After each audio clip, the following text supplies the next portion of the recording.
Press the Lord. जय मसीह की, प्रभु यीशु मसीह के सामर्थ्य नाम में एक बार फिर से आप सबको जय मसीह की। और आज के वचन हम लोग सुनेंगे। उससे पहले कि हम प्रार्थना करके शुरुआत करते हैं।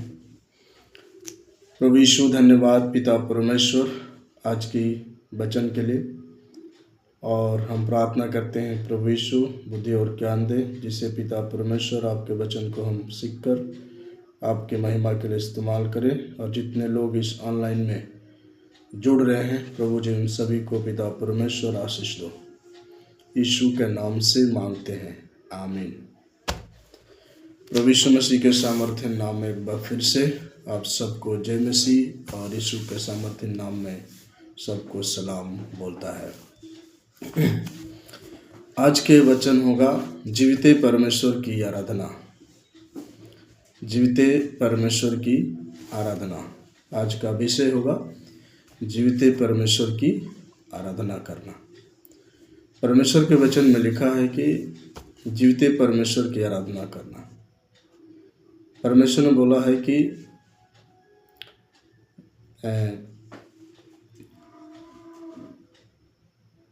परमेश्वर की आराधना करने वाले सच्ची दिल से, आत्मा और सच्चाई से उसकी आराधना करें।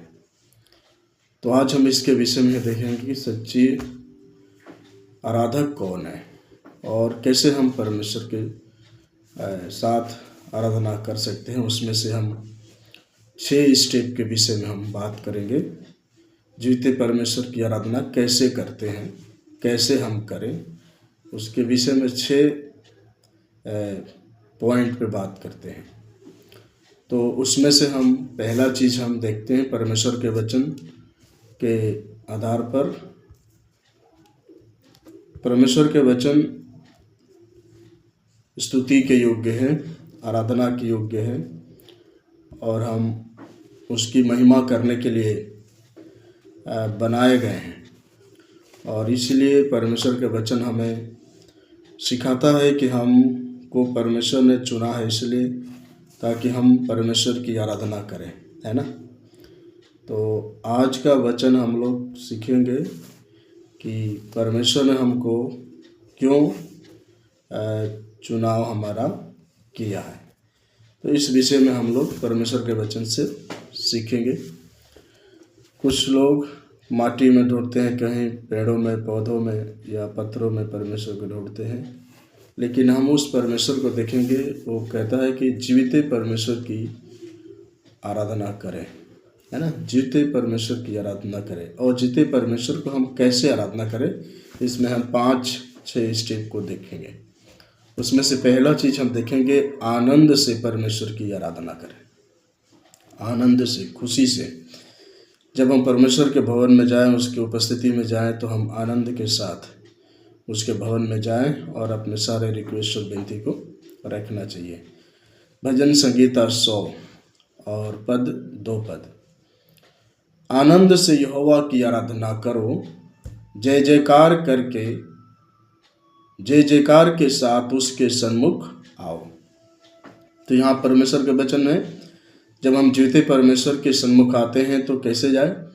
आनंद से यहोवा की आराधना करें, आनंद से, है ना। क्योंकि हम जीविते परमेश्वर के पास जा रहे हैं, तो हम उसके भवन में या उसके फाटकों में या उसके जीवित परमेश्वर के मंदिर में प्रवेश करें। तो पहला स्टेप है कि आनंद से यहोवा की आराधना करो, जय जयकार के साथ उसके सन्मुख आओ, है ना। जय जयकार के साथ भजन गाते हुए, स्तुति करते हुए हम परमेश्वर के सन्मुख जाए। क्योंकि परमेश्वर के आराधक आनंद के साथ, स्तुति के साथ और जय जयकार करते हुए, गीत को गाते हुए परमेश्वर के फाटकों में प्रवेश हमें करना चाहिए। क्योंकि हम जीविते परमेश्वर की आराधना करते हैं, इसलिए हमको जीविते परमेश्वर की आराधना करने के लिए हमको आनंद के साथ, जय जयकार करते हुए हम परमेश्वर के भवन में प्रवेश करना जरूरी है। और दूसरा स्टेप हम देखते हैं, परमेश्वर के वचन बोलता है कि हम उसको आत्मा और सच्चाई से उसकी आराधना करें, आत्मा और सच्चाई से परमेश्वर की आराधना करें। तो हम देखेंगे कि परमेश्वर के वचन को सच्चे मन से कैसे हम करते हैं। यूहन्ना रचित सुसमाचार 4 अध्याय और उसके 23 और 24 पद में एक परमेश्वर का भक्त कैसे परमेश्वर की आराधना कर सकता है, जीवते परमेश्वर को कैसे हम आराधना कर सकते हैं। क्योंकि परमेश्वर ने बोला कि क्या तुम नहीं जानते तुम्हारी देह पवित्र आत्मा का मंदिर है और परमेश्वर की आत्मा तुम में वास करता है और वो तुम हो, है ना। दूसरा कुरिन्थियों 6 के 16 पद में लिखा है कि मूर्ति और जीवते परमेश्वर के मंदिर से क्या संबंध, हम तो उसमें चलते फिरते और उससे हम आराधना कर लेते हैं। तो यहाँ परमेश्वर के वचन हमें बताता है, यूहन्ना रचित सुसमाचार 4 अध्याय 23 पद, परंतु वह समय आता है, वरन अभी भी है, जिसमें सच्चे भक्त पिता परमेश्वर की आराधना आत्मा और सच्चाई से करेंगे, क्योंकि पिता अपने लिए ऐसे ही आराधकों को ढूंढता है, ऐसे ही आराधकों को ढूंढता है। कैसे? परंतु वह समय आता है, एक वक्त आएगा, एक समय आएगा कि सच्चे भक्त परमेश्वर की आराधना आत्मा और सच्चाई से करेंगे। सच्चे भक्त, और सच्चे भक्त को परमेश्वर चुन रहा है, सच्चे भक्त को परमेश्वर पसंद करता है, जो आत्मा और सच्चाई से प्रार्थना करने वाला हो। और आत्मा और सच्चाई से जीवते परमेश्वर, यानी हम परमेश्वर के वचन में अभी सुना, क्या तुम नहीं जानते तुम्हारी देह पवित्र आत्मा का मंदिर है और परमेश्वर की आत्मा तुम में वास करता है और वो हम है। तो परमेश्वर की आत्मा हमारे अंदर है, यानी कि जो जीवित मनुष्य है, जो जीवित प्राणी है, उसके अंदर में परमेश्वर की आत्मा वास करती है। और यहाँ पर परमेश्वर के वचन बोलता है, सच्चे भक्त पिता परमेश्वर की आराधना आत्मा और सच्चाई से करेंगे, क्योंकि पिता अपने लिए ऐसे ही आराधकों को ढूंढता है, ऐसे ही प्रार्थना करने वाले, स्तुति करने वालों को, सच्चे मन से ढूंढने वालों को परमेश्वर ढूंढता है, जो आत्मा और सच्चाई से उसकी आराधना करता है। और 24 पद में हम देखते हैं परमेश्वर का वचन कि परमेश्वर आत्मा है और अवश्य है कि उसकी आराधना करने वाले आत्मा और सच्चाई से आराधना करें। Praise the Lord. तो यहाँ पर हम परमेश्वर के वचन से सीख रहे हैं कि परमेश्वर आत्मा है और बिना आत्मा के मनुष्य भी जीवित नहीं रह सकता, बिना आत्मा के मनुष्य भी जीवित नहीं रह सकता। जब तक परमेश्वर की आत्मा इस मंदिर, जीवित मंदिर के अंदर बैठा है, तब तक हम चल रहे हैं, बातें कर रहे हैं, उठ रहे हैं, बोल रहे हैं। यदि वो हमारे जीवन में नहीं है तो हम चल नहीं सकता, बातें नहीं कर सकता। और वही तो परमेश्वर की आत्मा है जो हम में वास करता है। उसने बोला है हमको कि क्या तुम नहीं जानते तुम्हारी देह पवित्र आत्मा का मंदिर है और परमेश्वर की आत्मा तुम में वास करता है। तो यहाँ परमेश्वर आत्मा है और परमेश्वर उसी मंदिर में वास करता है जिसने परमेश्वर खुद बनाया है। मनुष्य के बनाए हुए घरों में या मंदिरों में या पवित्र करके वह बहुत अच्छे तरीक़ा से एक मंदिर बना दिया है मनुष्य, और तो उसमें परमेश्वर की आत्मा नहीं वास करेगा। परमेश्वर की आत्मा उसमें वास करती है जिसको परमेश्वर ने बनाया है, वही तो परमेश्वर का मंदिर है। और वो मंदिर पवित्र है, और वही पवित्र मंदिर के अंदर, जो पवित्र मंदिर है वो जीवित है, और जीवित मंदिर के ही अंदर तो परमेश्वर का वास है। परमेश्वर अपने मंदिर को इसलिए बनाता है कि उसमें आके वास करे, और उसका मंदिर क्या है? जीवित है। और परमेश्वर क्या है? आत्मा है। मनुष्य अपना घर बनाता अपने घर में रहने के लिए, पर हमेशा के लिए अपने घर में नहीं रहेगा। उसकी आयु 120 साल है, पर समय के हिसाब से परमेश्वर उसको अपने पास में बुला लेगा, अपने पास में, अपने घर अपने पास बुला लेगा। क्योंकि मनुष्य का घर ये धरती नहीं है। जो मनुष्य अपने घर को बनाता है और उसमें बसता है और वो सोचता है कि ये मेरा घर है। लेकिन वास्तव में देखें हम तो मनुष्य का घर ये धरती नहीं है, ये संसार नहीं है। ये संसार मनुष्य का एक डेरा है और इस संसार को छोड़कर, इस घर को छोड़कर हम असली घर में जाएंगे।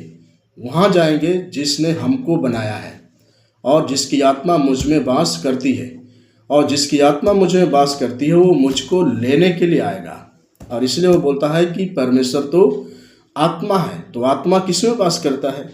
पत्थरों में नहीं वास करेगा, पानी में वास नहीं करेगा, पेड़ों में वास नहीं करेगा, अदर जगह में वास नहीं करेगा, मंदिर में वास नहीं करेगा। कौन से मंदिर में वास करेगा? जीवित मंदिर में।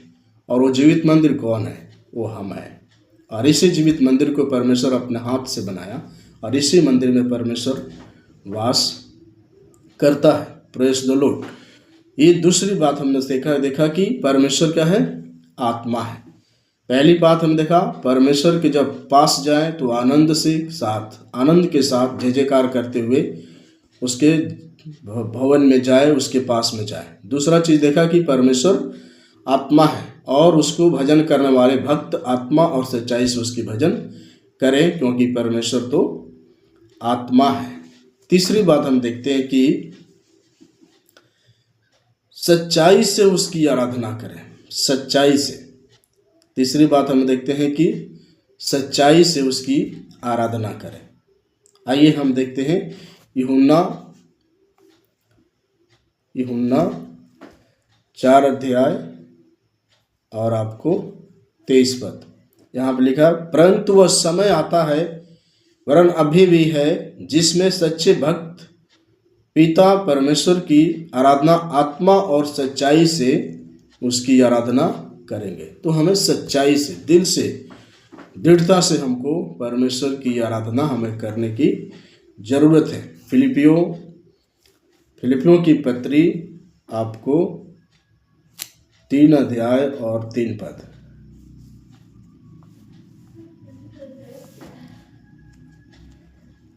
क्योंकि परमेश्वर के आत्मा की अगुवाई से उपासना करते हैं और मसीह यीशु पर घमंड करते हैं और शरीर पर भरोसा नहीं रखते, है ना।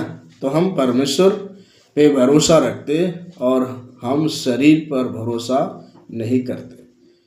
हम परमेश्वर पे भरोसा करते हैं, जो आत्मा है उसके ऊपर हम भरोसा करते हैं। क्योंकि हमारा शरीर तो कुछ समय के लिए है, कुछ दिनों के लिए है, और उसके बाद वो इस दुनिया को छोड़ के जाएगी।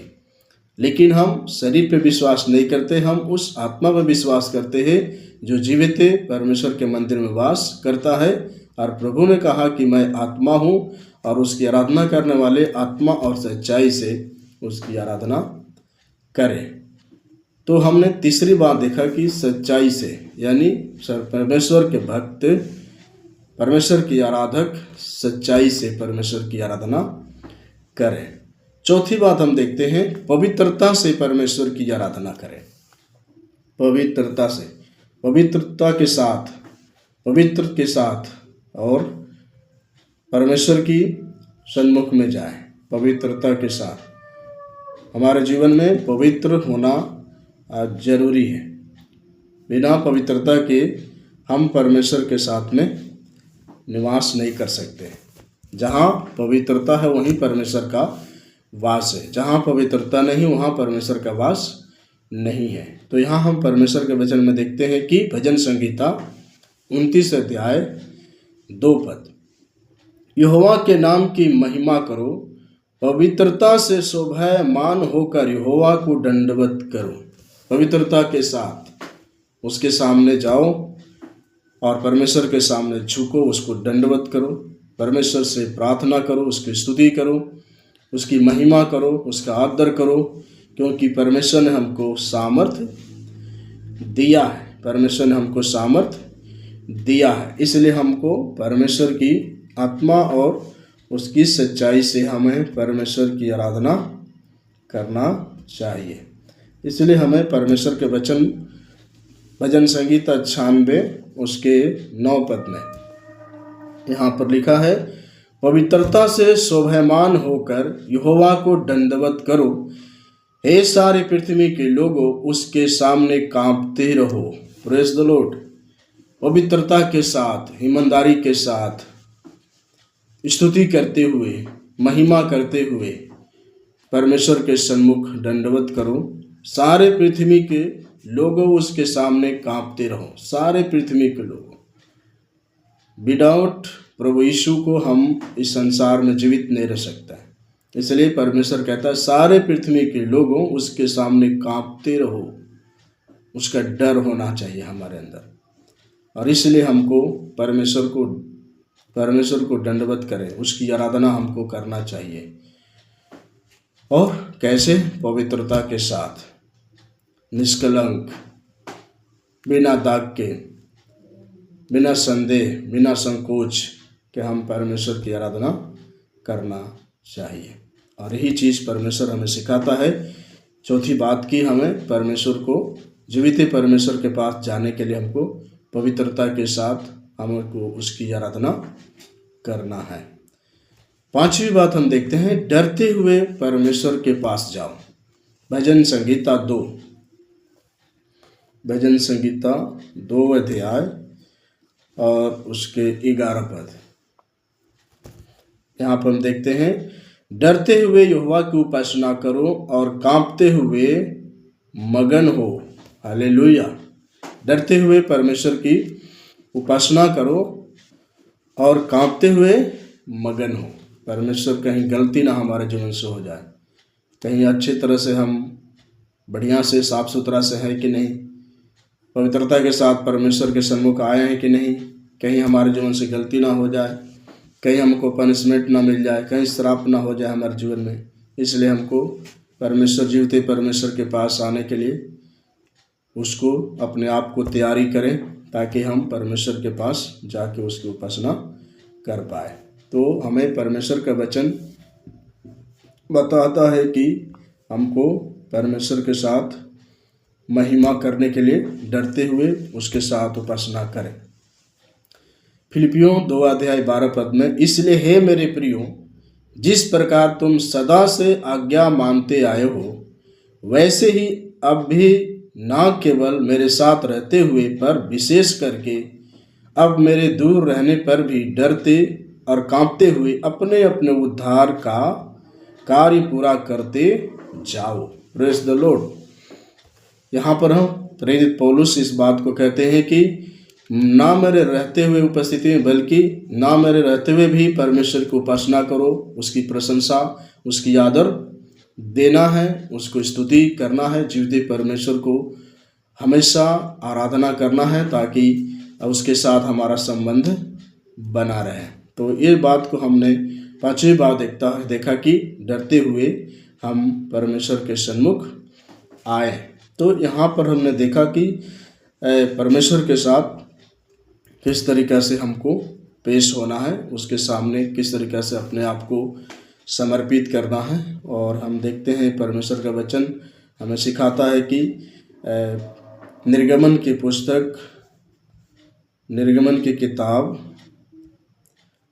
निर्गमन उसके आपको 10 अध्याय और आपको 26 पद, यहाँ पर परमेश्वर के वचन में लिखा है कि इसलिए हमारे पशु भी हमारे संग जाएंगे, उनका एक खूर तक न रह जाएगा, क्योंकि उन्हीं में से हमको अपने परमेश्वर यहोवा की उपासना का सामना लेना होगा, और हम जब तक वहाँ ना पहुँचे तब तक नहीं जानते कि क्या क्या लेकर यहोवा की उपासना करनी होगी, है ना।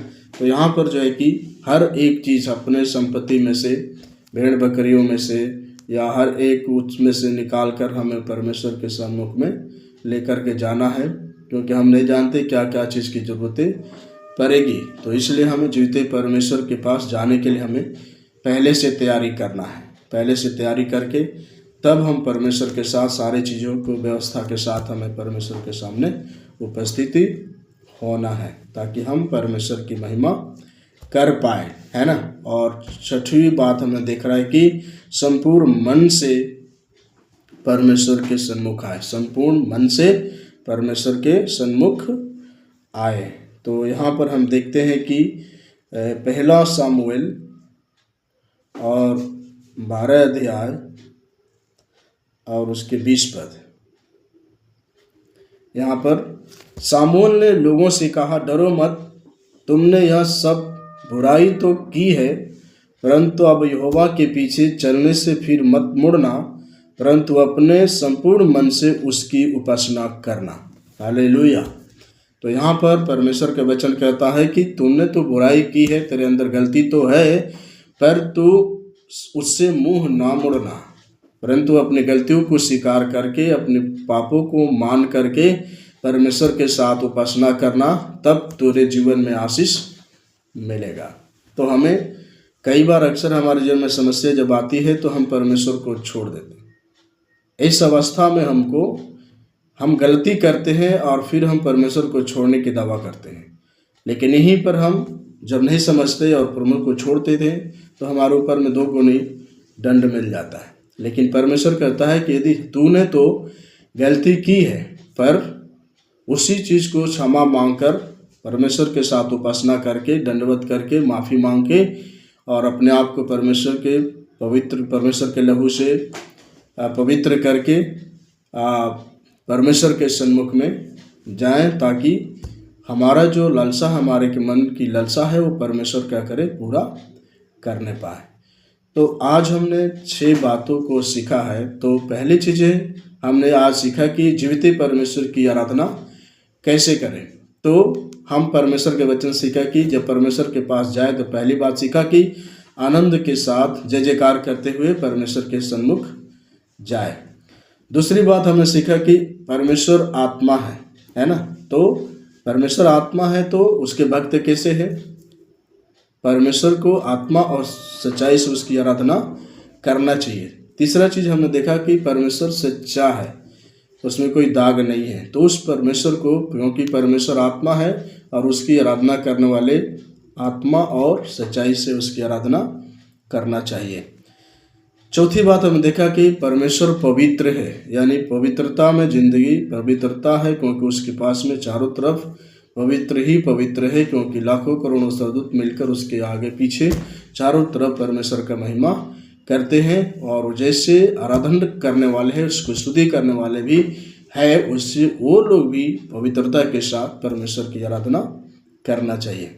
पांचवी बात देखें हैं कि परमेश्वर के साथ डरते हुए उसकी उपासना करें, कहीं गलती ना हो जाए हमारे जीवन में। इस प्रकार के सोच में रखते हुए हमें पवित्रता के साथ, तैयारी के साथ परमेश्वर के सन्मुख जाएं, क्योंकि हम तो जीवित परमेश्वर के पास आराधना करने के लिए जा रहे हैं। और छठी बात देखा कि भेंट को लेकर जाए, परमेश्वर के खाली हाथ ना जाए, परमेश्वर के पास खाली हाथ ना जाए। परमेश्वर के वचन में छूछे जो है कि परमेश्वर के भवन में ना जाए, क्योंकि हम तो भेंट करने जा रहे हैं, हम मिलने के लिए जा रहे हैं। तो हम उसको दे करके, कुछ सम्मान करके, दे करके, सम्मान करके, उसको हम आदर करके परमेश्वर के भवन में जीवित परमेश्वर से मिलने के लिए कुछ जाए, ताकि परमेश्वर भी हमें देखकर खुश हो जाए। और सातवीं बात हमने देखा कि संपूर्ण मन से यहोवा के पास जाएं। भले ही हम गलत हुए, हमारे जीवन में गलती है, कहीं ना कहीं मनुष्य है, कहीं ना कहीं गलती हो जाता है, लेकिन हमें इन गलतियों से पीछे मुड़ने की ज़रूरत नहीं है। ईमानदारी के साथ, हमको पवित्रता के साथ, संपूर्ण मन से परमेश्वर के अपने गलतियों को स्वीकार करके परमेश्वर के पास जाएं। अवश्य है कि परमेश्वर हमारी प्रार्थना को सुनेगा और आपको उत्तर देगा। इस वचन के द्वारा, सुने जाने के द्वारा आपको परमेश्वर आशीष दे। आइए हम इस वचन को प्रार्थना के साथ समाप्त करते हैं। पवित्र सेनाओं का यहोवा परमेश्वर, सर्वशक्तिमान, दयालु, अनुग्रहकारी और स्तुति के योग्य प्रभु जी, आज के वचन से हम लोग सीखा जीवित परमेश्वर के आराधना कैसे करें, आनंद के साथ, जय जयकार करते हुए, आत्मा के साथ, सच्चाई के साथ, डरते हुए, संपूर्ण मन से और भेंट को लेकर परमेश्वर के सन्मुख जाए, ताकि परमेश्वर हमें देखें, ताकि हम पूरी तैयारी के साथ परमेश्वर के पास आराधना करने के लिए आए हैं कि नहीं। पिता परमेश्वर, धन्यवाद देते हैं जितने लोग इस ऑनलाइन में वचन को सुन रहे हैं, सीख रहे हैं और इसी वचन को द्वारा आशीष को प्राप्त करते हैं। प्रभु उनको आशीषित करें। धन्यवाद प्रभु जी, आपने मेरी प्रार्थना सुना, यीशु के नाम से मांगते हैं, आमीन। फिर से एक बार जय मसीह की